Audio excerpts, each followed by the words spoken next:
इधर राजधानी की शाही राहों पर बड़ी हलचल उपस्थित हो गई।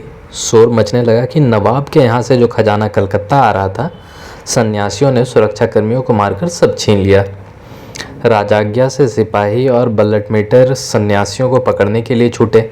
उस समय दुर्भाग्य पीड़ित प्रदेश में वास्तविक सन्यासी रह ही नहीं गए थे। कारण वे लोग भिक्षाजीवी ठहरे। जनता स्वयं खाने को नहीं पाती तो उन्हें वह कैसे दे सकती है। अतएव जो असली सन्यासी भिक्षुक थे, वे लोग पेट की ज्वाला से व्याकुल होकर काशी प्रयाग चले गए थे। आज यह हलचल देखकर कितनों ने ही अपना सन्यासी वेग त्याग दिया। राज्य के भूखे सैनिक सन्यासियों को ना पाकर घर घर में तलाशी लेकर खाने और पेट भरने लगे। केवल सत्यानंद ने किसी तरह अपने गैरिक वस्त्रों का परित्याग ना किया। उसी कल्लोल वाहिनी नदी तट पर शाही राह की बगल में ही पेड़ के नीचे कल्याणी पड़ी हुई है। महेंद्र और सत्यानंद परस्पर आलिंगनबद्ध होकर आंसू बहाते हुए भगवान नाम उच्चारण में लगे हुए हैं। उसी समय एक जमादार सिपाहियों का दल लिए हुए वहां पहुंच गया। सन्यासी के गले पर एक बारगी हाथ ले जाकर जमादार बोला, यह साला सन्यासी है। इसी तरह एक दूसरे ने महेंद्र को पकड़ा। कारण जो सन्यासी का साथी है वह अवश्य सन्यासी होगा। तीसरा एक सैनिक घास पर पड़े हुए कल्याणी के शरीर की तरफ लपका। उसने देखा कि औरत मरी हुई है। उसने उसे छोड़ दिया। बालिका को भी यही सोचकर उसने छोड़ दिया। इसके बाद उन सब ने और कुछ ना कहा, तुरंत बांध लिया और ले चले दोनों जनों को। कल्याणी की मृतदेह और कन्या बिना रक्षक के पेड़ के नीचे पड़ी रही। पहले तो शोक की अभिभूत और ईश्वर के प्रेम में उन्मत्त हुए महेंद्र प्रायः विचेतन अवस्था में थे। क्या हो रहा था, क्या हुआ, इसे वे समझ न सके। बंधन में भी उन्होंने कोई आपत्ति न की, लेकिन 2-4 कदम अग्रसर होते ही वे समझ गए ये सब मुझे बांधे लिए जा रहे हैं। कल्याणी का शरीर पड़ा हुआ है, उसका अंतिम संस्कार नहीं हुआ, कन्या भी पड़ी हुई है। इस अवस्था में उन्हें हिंस्र पशु खा सकते हैं। मन में यह भाव आते ही महेंद्र के शरीर में बल आ गया और उन्होंने कलाइयों को मरोड़कर बंधन को तोड़ डाला। फिर पास में चलते जमींदार को इतनी जोर से लात लगाई कि वह लुढ़कता हुआ 10 हाथ दूर चला गया। इसके बाद उन्होंने पास के एक सिपाही को उठाकर फेंका, लेकिन इसी समय पीछे से 3 सिपाहियों ने उन्हें पकड़कर फिर विवश कर दिया। इस पर दुख से कातर होकर महेंद्र ने सन्यासी से कहा, आप जरा भी मेरी सहायता करते तो मैं इन 5 दुष्टों को यम द्वार भेज देता। सत्यानंद ने कहा, मेरे इस बूढ़े शरीर में बल ही कहाँ है। मैं तो जिन्हें बुला रहा हूँ उनके सिवा मेरा कोई सहारा नहीं है। जो होना है वह होकर रहेगा, तुम विरोध ना करो। हम इन 5 को पराजित ना कर सकेंगे। देखें ये हमें कहाँ ले जाते हैं। भगवान हर जगह रक्षा करेंगे।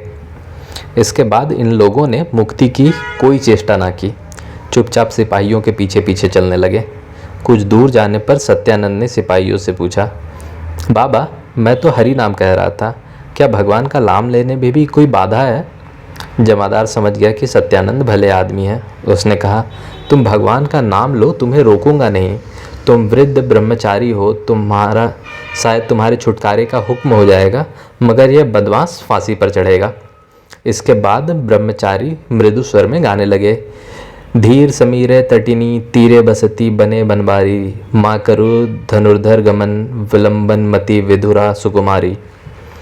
नगर में पहुंचने पर वे लोग कोतवाल के सम्मुख उपस्थित किए गए। कोतवाल के नवाब के पास इत्तिला भेजकर संप्रति उन्हें फाटक के पास की हवालात में रखा। वह कारागार अति भयानक था। जो उसमें जाता था प्रायः बाहर नहीं निकलता था, क्योंकि कोई विचार करने वाला ही ना था। वह अंग्रेजों का जेलखाना नहीं था और ना उस समय अंग्रेजों के हाथ में न्याय था। आज कानूनों का युग है, उस समय अनियम के दिन थे। कानून के युग से जरा तुलना तो करो। रात हो गई। कारागार में कैद सत्यानंद ने महेंद्र से कहा, आज बड़े आनंद का दिन है, कारण हम लोग कारागार में कैद है। कहो हरे मुरारे। महेंद्र ने बड़े कातर स्वर में कहा, हरे मुरारे।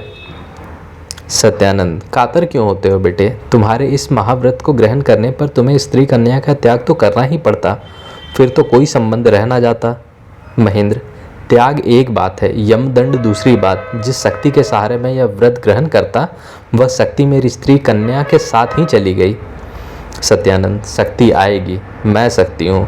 महामंत्र से दीक्षित हो, महाव्रत ग्रहण करो।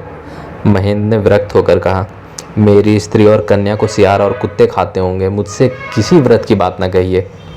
सत्यानंद, इस बारे में चिंता मत करो, संतानों ने तुम्हारी स्त्री की अंत्येष्टि क्रिया करके तुम्हारी लड़की को उपयुक्त स्थल में रख छोड़ा है। महेंद्र विस्मित हुए, उन्हें इस बात पर जरा भी विश्वास न हुआ। उन्होंने पूछा, आपने कैसे जाना? आप तो बराबर मेरे साथ हैं। सत्यानंद बोले, हम महामंत्र से दीक्षित हैं, देवता हमारे प्रति दया करते हैं। आज रात को तुम यह संवाद सुनोगे और आज ही तुम कैद खाने से छूट भी जाओगे। महेंद्र कुछ ना बोला। सत्यानंद ने समझ लिया कि महेंद्र को मेरी बातों का विश्वास नहीं होता। तब सत्यानंद बोले, तुम्हें विश्वास नहीं होता? परीक्षा करके देखो। यह कहकर सत्यानंद कारागार के द्वार तक आए। क्या किया यह महेंद्र को कुछ मालूम न हुआ, पर यह जान गए कि उन्होंने किसी से बातचीत की है। उनके लौट आने पर महेंद्र ने पूछा, क्या परीक्षा करूं? सत्यानंद, तुम अभी कारागार से मुक्ति लाभ करोगे। उसके यह बात कहते कहते कारागार का दरवाज़ा खुल गया। एक व्यक्ति ने घर के भीतर आकर कहा, महेंद्र किसका नाम है? महेंद्र ने उत्तर दिया, मेरा नाम है। आगंतुक ने कहा, तुम्हारी रिहाई का हुक्म हुआ है, तुम जा सकते हो। महेंद्र पहले तो आश्चर्य में आए, फिर सोचा झूठी बात है, अतः परीक्षार्थ वे बाहर आए। किसी ने उनकी राह न रोकी। महेंद्र शाही सड़क पर चले गए। आगंतुक, महाराज आप क्यों नहीं जाते? मैं आपके लिए ही आया हूँ। सत्यानंद, तुम कौन हो? गोस्वामी धीरानंद। धीरानंद, जी हाँ। सत्यानंद, प्रहरी कैसे बने? धीरानंद, भगवान ने मुझे भेजा है। मैं नगर में आने के बाद और यह सुनकर कि आप इस कारागार में हैं, अपने साथ धतूरा मिली थोड़ी विजय ले आया था। यहाँ पहरे पर जो खां साहब थे वह उनके नशे में ज़मीन पर पड़े सो रहे हैं। यह जमा जोड़ा, पगड़ी, भाला जो कुछ मैंने पाया है यह सब उन्हीं का है। सत्यानंद, तुम यह सब पहने हुए नगर के बाहर चले जाओ, मैं इस तरह ना आऊँगा। धीरानंद, लेकिन ऐसा क्यों? सत्यानंद, आज संतान की परीक्षा है। महेंद्र वापस आ गए। सत्यानंद ने पूछा, वापस क्यों आ गए? महेंद्र, आप निश्चय ही सिद्ध पुरुष हैं, लेकिन मैं आपका साथ छोड़कर ना जाऊंगा। सत्यानंद, ठीक है, हम दोनों ही आज रात दूसरी तरह से बाहर होंगे। धीरानंद बाहर चले गए। सत्यानंद और महेंद्र कारागार में ही रहे।